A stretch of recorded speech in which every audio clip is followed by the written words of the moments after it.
আজি ৰাতিপুৱা আমি আৰম্ভ কৰিছিলোঁ দীপাংকৰ, যাৰ কোৰ্টৰ সাক্ষী নম্বৰ 13 আছিল, আৰু 14 নম্বৰ আছিল ৰাহুল গোস্বামী। তেওঁ যোৰহাটৰ বাৰ এছ'চিয়েশ্যনৰ লয়াৰ হয়, আৰু বৰ্তমান এতিয়া ৰাজ গোস্বামী বোলা সাক্ষীজন চলি আছে।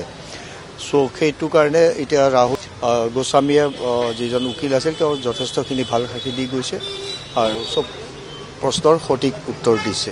চাওক, এটা কেছ এটা এষ্টাব্লিছ কৰিব হ'লে প্ৰথমে এজাহাৰকাৰীৰ ভাৰ্চনখিনি সদায় আগে আহি যাব লাগে। কোনো বাধা নিয়ম নাই। এইটো আমাৰ প্ৰচিকিউশ্যনটো আমাৰ এটা ষ্ট্ৰেটেজিক মুভমেণ্ট হিচাপে আমি মেপ এখন ড্ৰ কৰি লৈছোঁ যে আমি প্ৰথমে গোটেই এজাহাৰকাৰী যিখিনি লাগে, কাৰণ আচলতে ল'ত একদম স্পষ্ট যে এজাহাৰ সদায় এখনে হয়, that is called first information report, যোনে প্ৰথমে দিছে। ইয়াতে সেই মৰিগাঁও এডভকেটজনে যিহেতু FIR এখন দিছিল, সেইখনতে প্ৰথম কেছ ৰেজিষ্টাৰ হৈছে। আজি সঁচাকৈ ক'বলৈ গ'লে বাকী FIRখিনি এইখিনি ডাইৰেক্টলি মাৰ্জ হৈ যায় অৰিজিনেল FIRখনৰ লগত।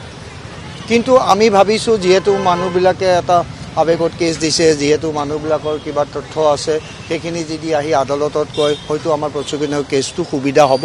সেইকাৰণে আমি কিছু বস্তু আমি প্লেন কৰি প্ৰথমে আমি এজাহাৰকাৰীখিনিৰ সাক্ষীহে সাক্ষ্যদান হিচাপে তেওঁলোকক বিচাৰিছোঁ, আৰু তেওঁলোকে যথেষ্ট ভাল সাক্ষীখিনি দি গৈছে।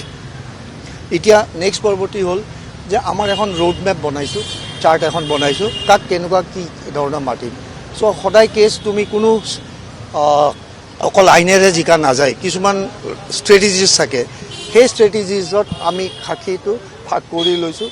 সময় অনুসৰি আমি নিশ্চয় NRIবিলাককো মাতিম, বাট ৱেন টাইম উইল কাম।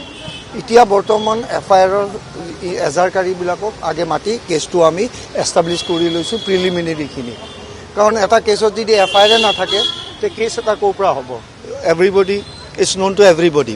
তো সেইকাৰণে আমি এতিয়া সাক্ষ্যদানটো অকল আমি কেটেগৰীখিনি লৈছোঁ বৰ্তমান, আমি এইখিনি লৈ এই এজাহাৰকাৰীখিনি। ইয়াৰ পিছত হয়তো আমি বিবেচনা কৰি গোটেই টীমটোৰ লগত বহি আমি নিশ্চয় মেডিকেল এভিডেঞ্চখিনিও আনিব লাগিব। তাৰপিছত আপোনাৰ পইচা যে আত্মসাৎ হৈছিল সেই বেংকৰ উইটনেছবিলাকো আনিব লাগিব। তো তেনেকুৱা কৰি আমি ষ্টেজ কৰি কেনে নিশ্চয় মাতিম যিমান আমাক সাক্ষীখিনি দিছে। কিন্তু মই এটা কথাত স্পষ্ট এজ এ